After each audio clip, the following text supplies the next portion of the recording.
I was so consumed. I mean, I probably had more abs than I ever thought I had, like could ever have, like, and I would look at myself in the mirror and say, I've got to be leaner. And so that's when it started getting into my head, almost like a body dysmorphia. So I would look in the mirror and I would be 12% body fat, which is almost just essential fat on the body, and feel like I needed to get leaner, and not just because of what I was seeing, but what the judges were saying.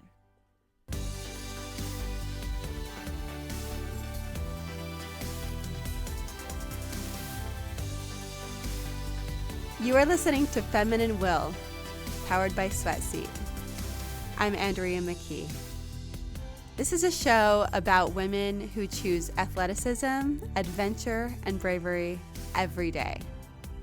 Thanks for listening.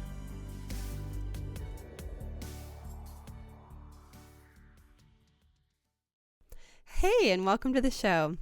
Today we have Christina, who went from high school athlete to bodybuilder to CrossFit instructor and nutrition coach. I think it's safe to say that many of us have experienced unhealthy fitness and nutrition habits as well as healthy ones. And I think that's one thing that I love about this episode is her willingness to talk openly about the things that she did well and the things that she didn't.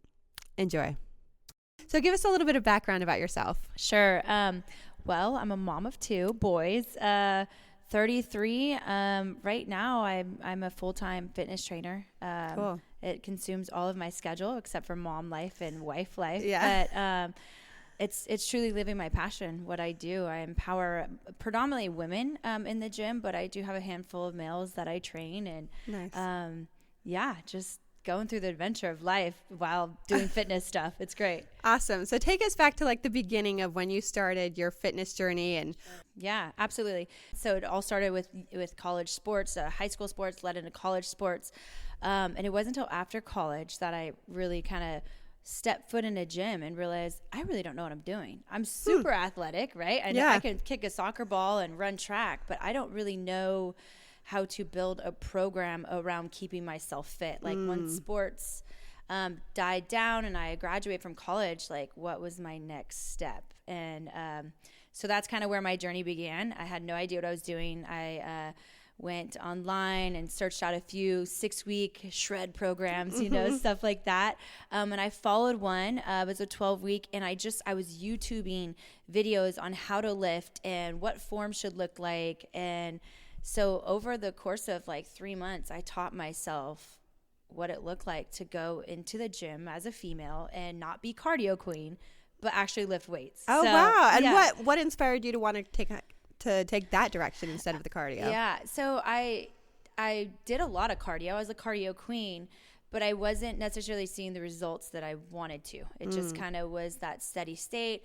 I kind of stopped breaking that good sweat. And and then I would see people, sometimes females, in the gym, and it was just more of like, I was really intrigued by it. So that's kind of what led into, I want to go play on that side of the gym. Yeah. And I think it's interesting that you mentioned that like through high school sports, you like knew what you were doing, and then as soon as you hit college, you were like, wait a minute, because you're so used to people telling you exactly what you're like, okay, I'm doing these sports, right.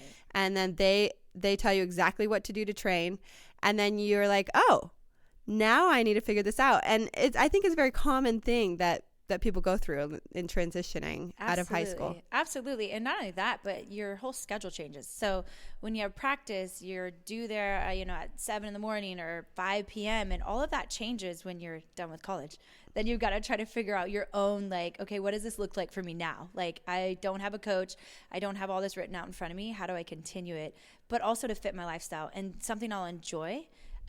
Because I was ready to kind of dabble into something different. So yeah. And so like lifting was that thing for you? Lifting, yeah, just getting stronger. Yeah, okay. I've always been, even when I was in middle school, I was always like the girl with the quads, like big, strong legs. So I always had just a stronger ability to me. And so it was like it was calling my name. I meshed well with it. Yeah. And in about 3 months, I kind of taught myself not everything, but just form. And I had the natural ability. It was just kind of just with sports that I was able to keep good form. And so. And how did you know you had good form? I think, and I was always in gyms where I could see myself. Okay. So I would pay, probably a lot of people thought I was like checking myself out, but I really wasn't. But I did the research and I watched the videos, making sure, and I wasn't, I was uncomfortable in the movements, but I haven't suffered from any injury, which it's been such a blessing. That is great. But, and I would take it really slow until I knew, okay, if I'm doing a chest press and I'm feeling it in my shoulders predominantly, not my chest, I know that I'm not engaging the right muscle. So a lot of it was that muscle connection. Okay. Like, what am I lifting? And I would kind of tell myself, okay, like in this workout, I want to feel this in my glutes or my hamstrings. And so that muscle connection in my memory, like, helped with form and just, having an awareness of your body, which is hard. Not a lot of people have that it, takes a lot of practice. Yeah, it does. Absolutely. Yeah. So where did you go from there?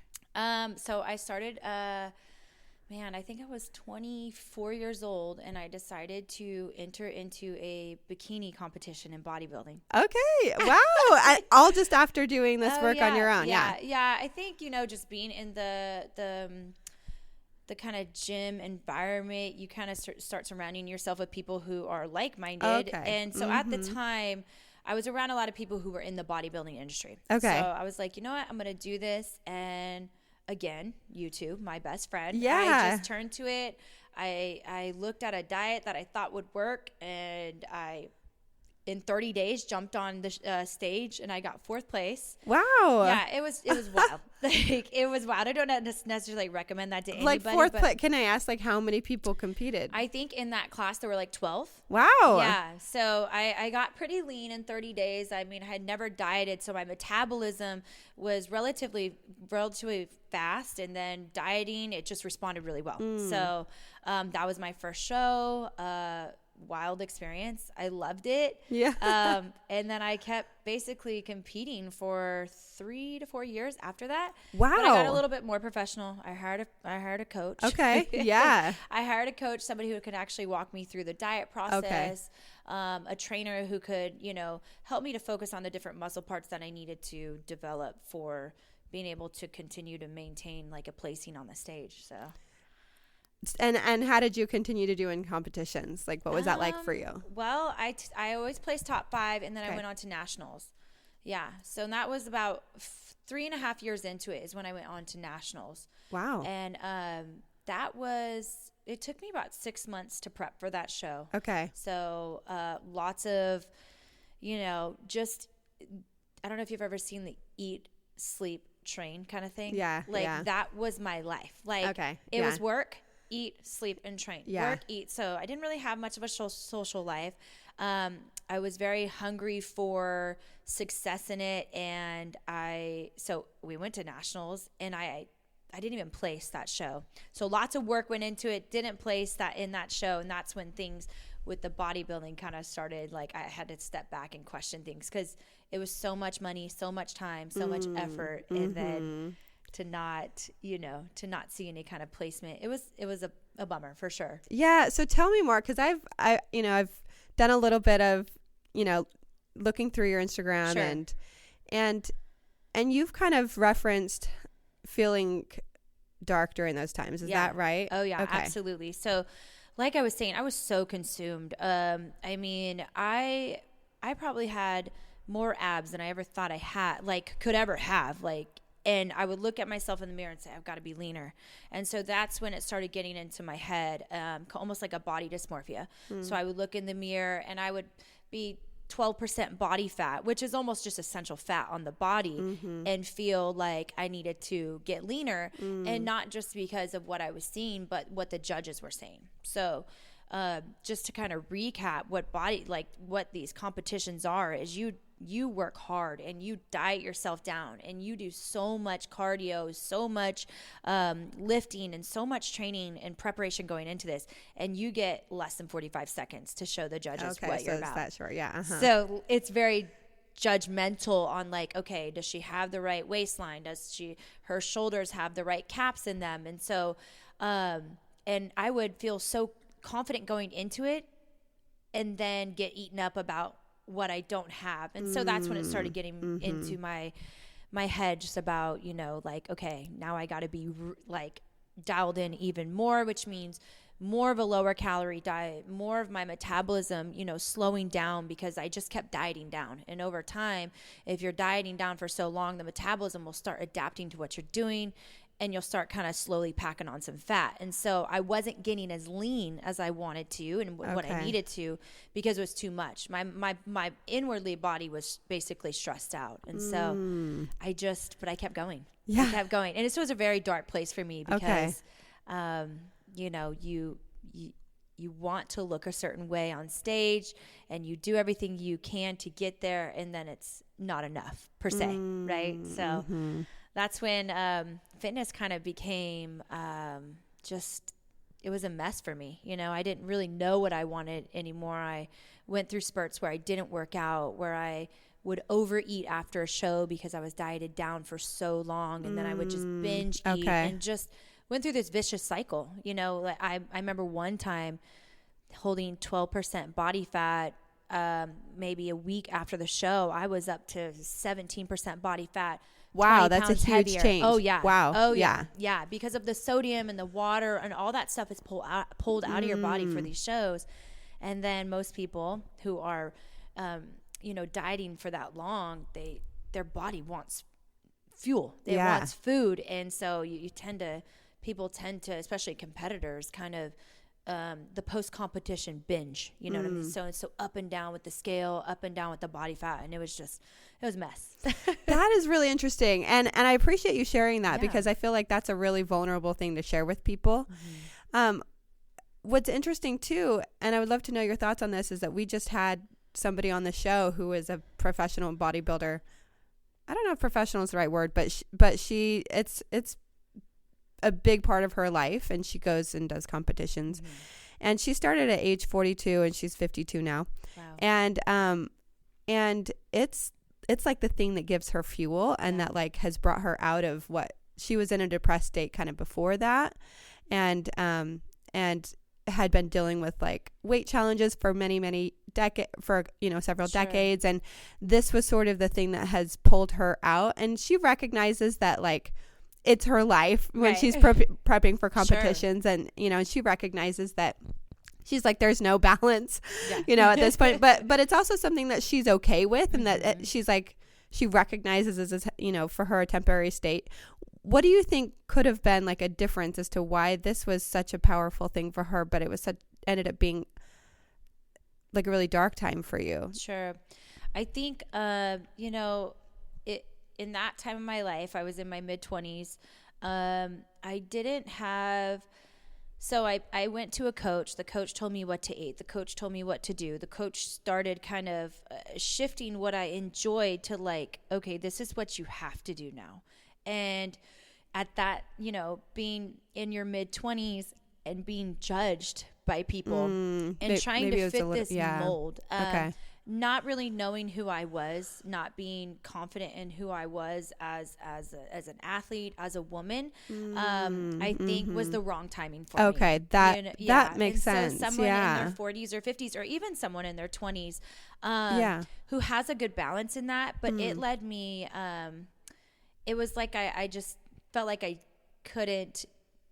I just was leaning on that coach all the time, and I was told to look a certain way and have a certain amount of body fat, have a certain amount of muscle, and it just took the fun out of it for me, you know? So, and it was, I learned so much during that time. Yeah. Nutrition, about myself, getting stronger. I felt so powerful at the same time.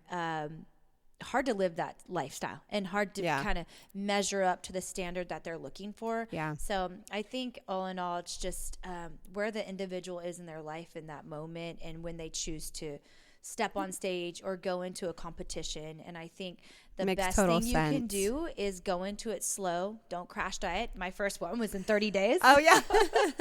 So it was wild, and I didn't stop from there. So I think like going into it and kind of being centered with yourself, like reminding yourself, you know, like, I'm doing this for me. Like, what are the reasons why somebody's doing it? Okay. I didn't know. I didn't know. I just was ready for the next person to tell me what I should and shouldn't do. And so, yeah. So, where did you go from there? Like once you said that, you decided in the end, like, okay, this isn't the right thing for me now. And you had a good run. Like you did a lot of amazing things with that. Like I'm amazed at what you were able to accomplish DIYing basically, and so where did you, what did you do once you decided, okay, like I did nationals, I gave it a good run and it's not the thing I need to continue doing? Yeah. So, I mean, the core of me loves fitness, and so I couldn't just walk away from it. I did take some time off to help but speed my metabolism back up, okay? So I had to take some time with the nutrition and learning what foods can make me feel good again, and not live so much off of a strict diet. Like, this is what you can and can't eat. So I almost took 6 months to just explore food in itself. Interesting. Yeah, in itself. So that was an up and down kind of roller coaster. But I learned a lot through that. And I feel like I can look at a plate now of food and know really kind of roughly how many calories are. Not necessarily that I'm tracking calories, but I know food very well. So that was beneficial. And when I felt like my metabolism was where it needed to be after all the dieting down, then I decided to step into a CrossFit gym or a CrossFit box. Yeah. And then the competition stuff started all over again. So tell us more about the roller coaster of the nutrition research that you were doing. Yeah. So with the bodybuilding aspect, I hired a coach who came up with meal plans. So I just ate what was on the meal plan. I didn't know how many calories I was taking in. I didn't know what macronutrients were, carbs, fats, and proteins. I didn't know. I just ate what was on the list for me. And if it wasn't on the list, then it felt like a bad food. So when I left bodybuilding, I had this relationship with food that I never had before. Okay. And I had the labels of good, bad, or good food, bad food, good food, bad food. And of course, there's food that's not as great for your body as other foods, but I didn't want to be in a relationship with food anymore. It consumed me. It would be the only thing I thought about. I would binge eat. And so I had to stop everything I was doing and fix that first, right? Like just knowing that I needed to get back onto a healthy relationship with food and stop the binge eating, because that was really hard, going from like probably at the time 700 calories, and then the show was over and it's like, okay, see you in 6 months, and then no post-show follow-up with how much I should eat. I just ate everything that was in sight because I was so restricted. So I spent about 6 months just learning about foods, proteins, carbs, and fats, and I dove into metabolic adaptation and the things that because for a while I lost my cycle. I was so dieted down for so long, everything was out of whack. And so before I could enjoy sports and being athletic again, I had to fuel my body back up. So that's what I did for about 6 months, and then once I felt ready, that's when I went into CrossFit. So how did you get into CrossFit? It was the only gym that was like 5 minutes from my apartment in San Diego. So I was like, yeah. And I liked CrossFit at the time just because it was high intensity, but also strength training as well, right? Powerlifting and Olympic lifting movements. And then you got a little bit of cardio, the burpees and the med ball slams and the box jumps and all that. So it was very dynamic, and I loved that about it. And there was also very strong women around me who inspired me at the time. So, yeah. So then what did you do with CrossFit? You said you got into competitions and... Yeah. So I did like 3 CrossFit competitions, which was awesome. Not anything like, at any kind of elite level, but I teamed up with the people at the gym, and we went to different competitions and learned how to do things like double unders. Like I didn't even know that was a thing. Like, I've never heard of it. Yeah. So the rope has to go underneath the feet twice in one turn. Oh, yes. Okay. Yes. I did see your video of that. Somebody said you looked like a dolphin. Totally. That was totally. Yeah. So still perfecting that. I have to sometimes demo that in my job now, and I still, it's a hit or miss. It looks hard. Yeah, it is. But so we just did different competitions, and I just fell in love with fitness all over again. And I just felt like I was eating what I needed to eat to fuel my body correctly and be strong again. And I had a good relationship with food. So that was CrossFit was kind of my saving grace, with learning nutrition as well, researching that on my own. So that's where the upside of it came. Yeah. And the competition started to ensue. Like, have you been doing competitions since, or are you like?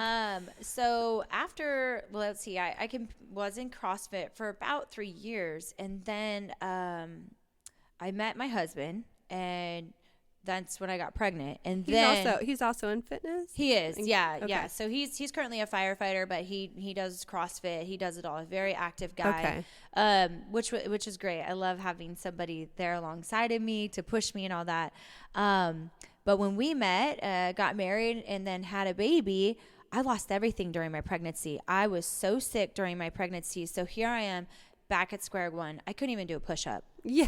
I lost. Me. Yeah. I lost so much of my muscle and my strength because I was so sick during that pregnancy that I couldn't keep anything down, and I just had muscle atrophy. Yes. So here I am, like, nutrition's on point, feeling good in CrossFit, doing my best, and then well, now a new life chapter has now approached, and now I have to find my new niche with now very little muscle and pregnant and barely even wanting to go to the gym. So that's kind of the next chapter where fitness got different for me. And you became a trainer. I did. I became a trainer. How long after you started CrossFit? It was probably a year after I started that. And so you just sought out a certification? And yeah. So I got certified online. I had a great base knowledge for the things needed just through all the research and being in it. Went through NASM. It took me about 3 months to get certified, and started taking on clients here and there. But at the time, I was also working full-time in a nonprofit as well. So it was kind of a part-time thing. And now currently it's all full-time, which is awesome. Cool. Yeah. And you are okay. So we'll get to the full-time bit in a minute, and you can share with people what your schedule was like today. Yes. So give me an example of like somebody who you feel like was an inspiration to you. I mean, was there like one or two people that you sort of drew inspiration from, or was it always just like you met people at a gym? Yeah. Kind of thing. Like, I think during the bodybuilding times, it was just all the competitors, like the people who were at the IFBB, the figure pro status. And I'm not so much into those names now, but just all of those women. I mean, they were so strong and beautiful and confident. And just the way that they would grace the stage, it was so inspiring. I would say now, and probably for the last 5 years, one of my biggest inspirations would be Ashley Horner. She's a boy mom. She is so athletic. Like, she's extremely athletic. She at one point ran 250 miles through Africa trying to raise funds for an orphanage. And just so she took fitness to really a passionate level. And so she's always been that kind of just fitspiration for me because fitspiration, yes, I like it. and she's just she's so athletic looking, and so that's one thing that for me I can relate, because for all my since I was even younger, I've always been so strong genetically, and with the sports, and so when I can kind of team up with somebody who looks strong and just have that same mindset, it's awesome. And she does so much community work. It's not just about her. And that's what I love about women like that. They make it not about them. They make it about what they've learned in their journey, helping other women to feel confident in themselves, even, with stretch marks and cellulite and all that. It's not all the normal stuff. Yeah. All the normal stuff. It's not about how many followers they have. Just based off of them alone. They're putting things out there to help empower other women, and that's I'll team up with that all day long. I love that. Absolutely. Yeah. I love that. Yes. And so with experiences, what are some experiences that you've had along the way that you feel have shaped you?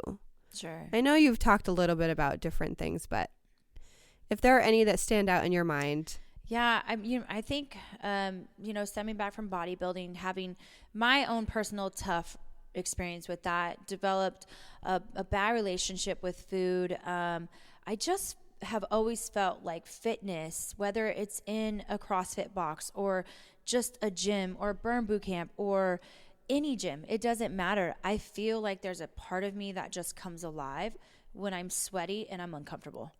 That's amazing. Yeah.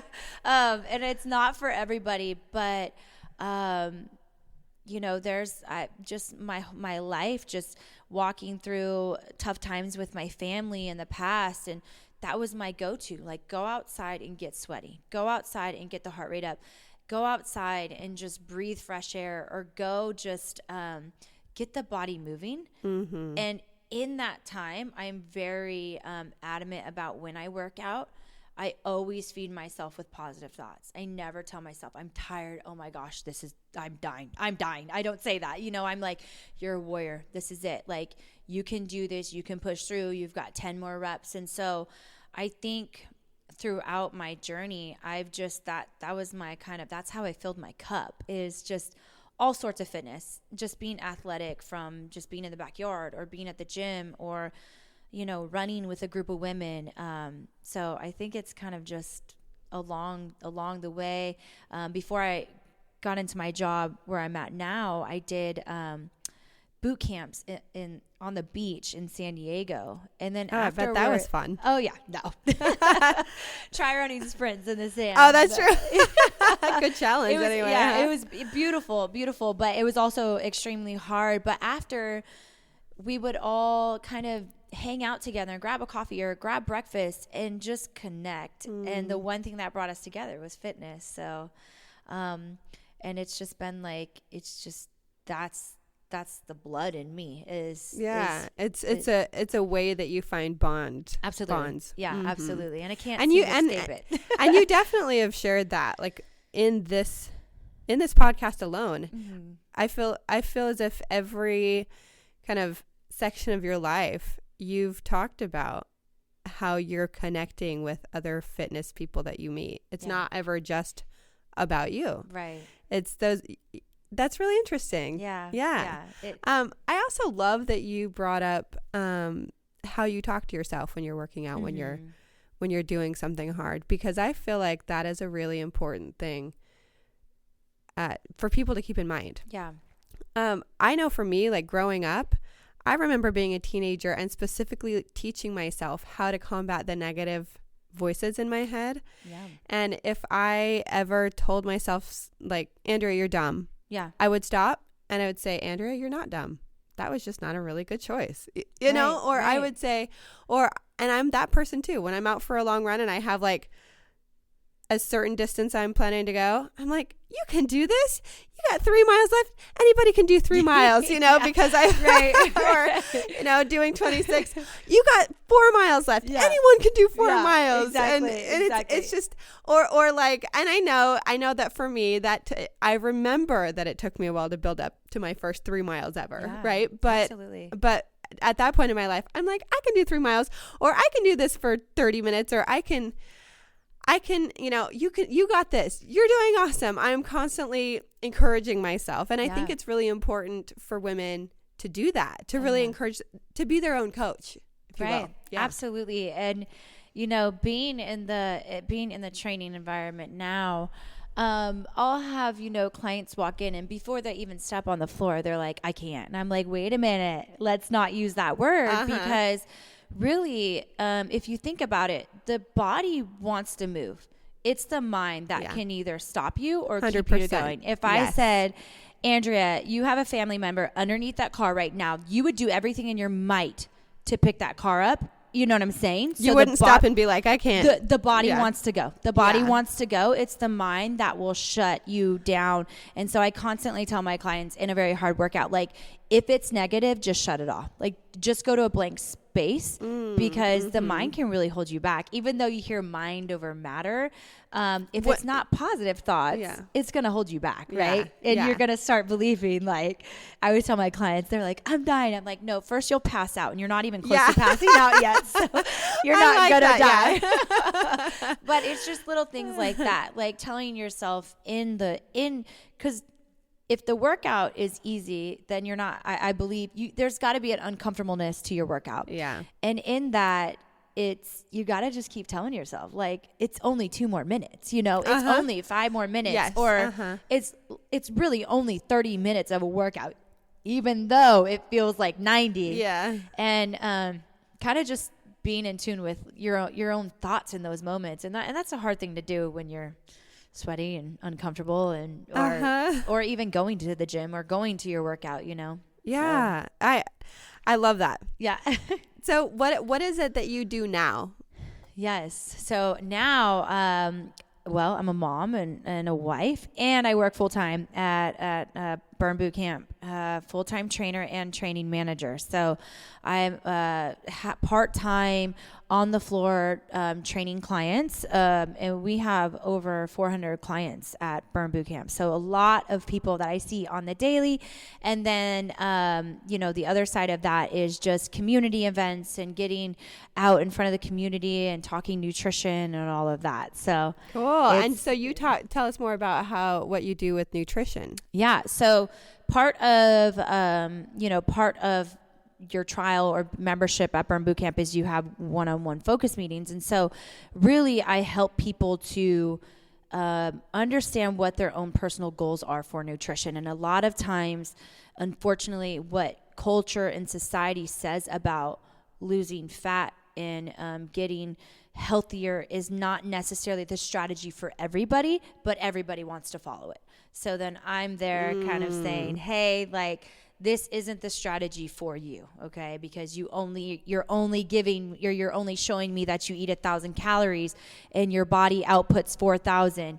Of course, your body's gonna want to store body fat. It's not enough food. But, a lot of times, especially women, feel like they have to be restricted in food and calories. So I really just try to teach women as well as the men that come just to love food because it's fuel, and try not to label it good and bad and have that relationship, because then that's all you think about.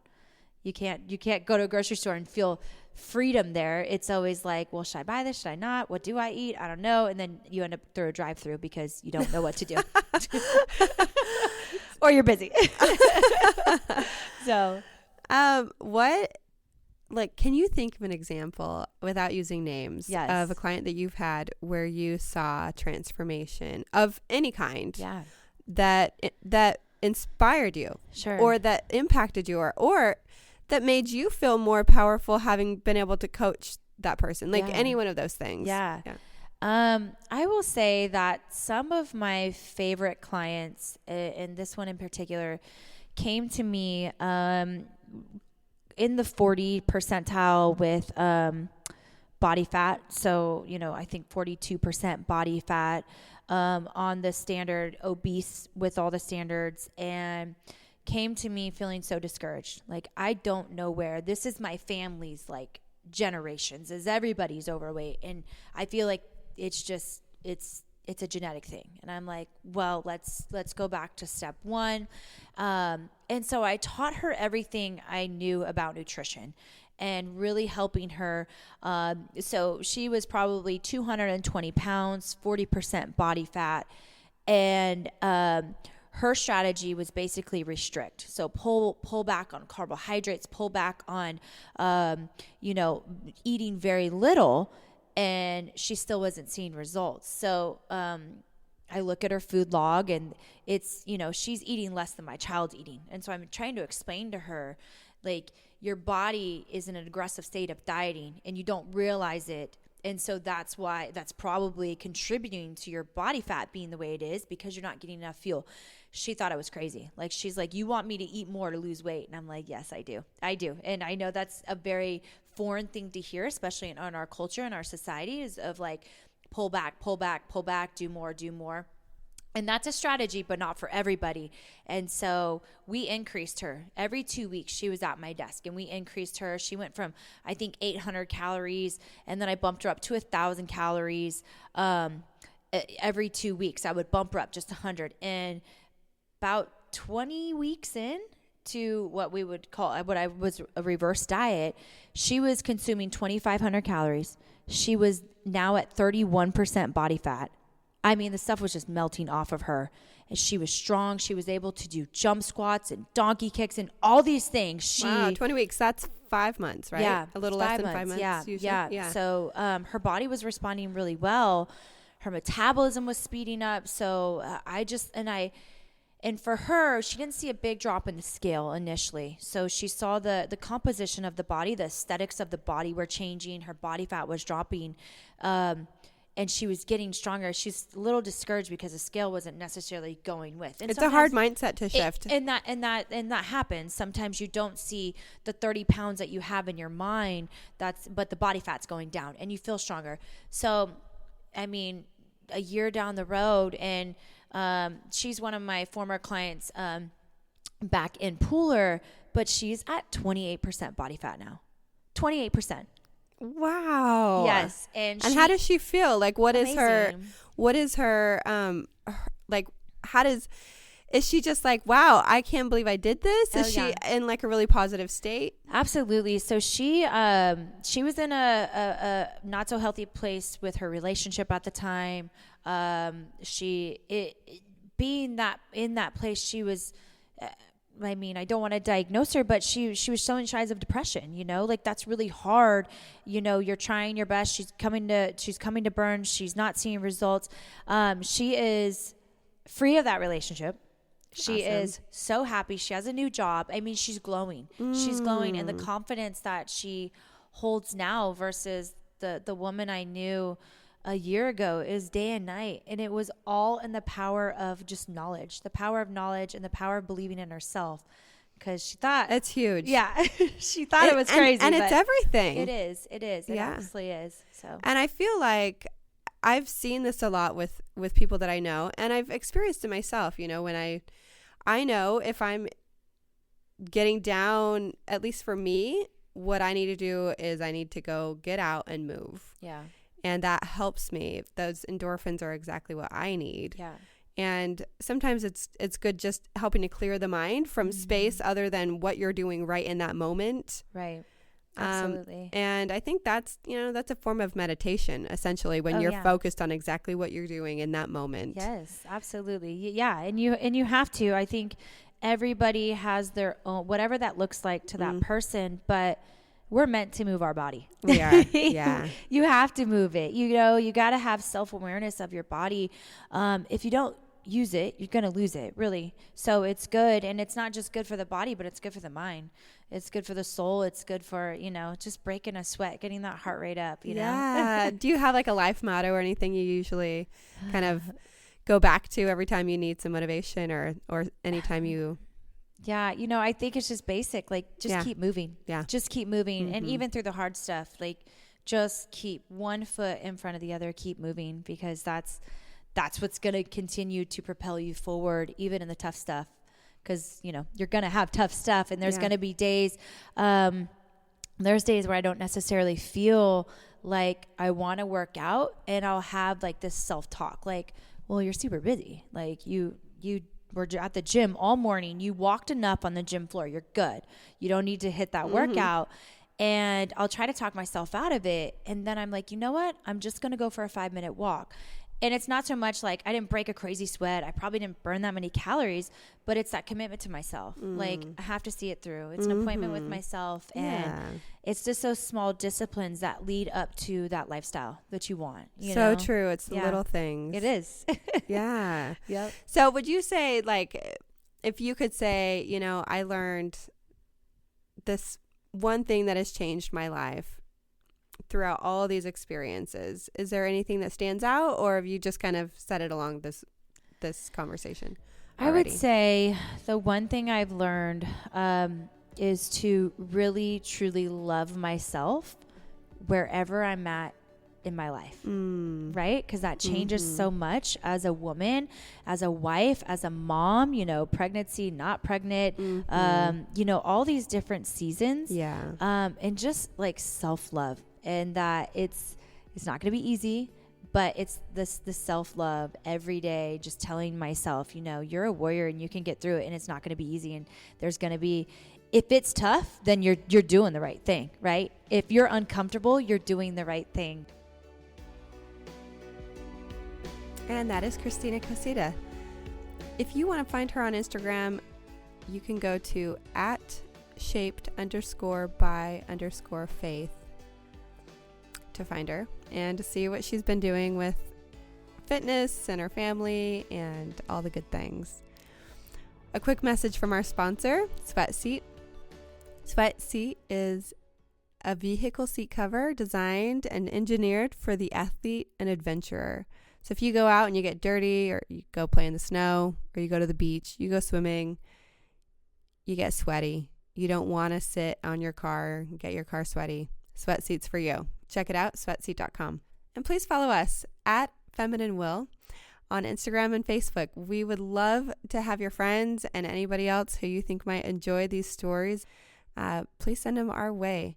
And if you have any suggestions on who we should interview, somebody who is athletic and adventurous at a noteworthy level, please submit them by DMing us on Instagram, or shoot me an email, Andrea@sweatseat.com. Thanks. Bye. See you next week. Hey, I've been having some people I know say that I should add a song at the end. And since I'm a singer-songwriter, here's one I wrote.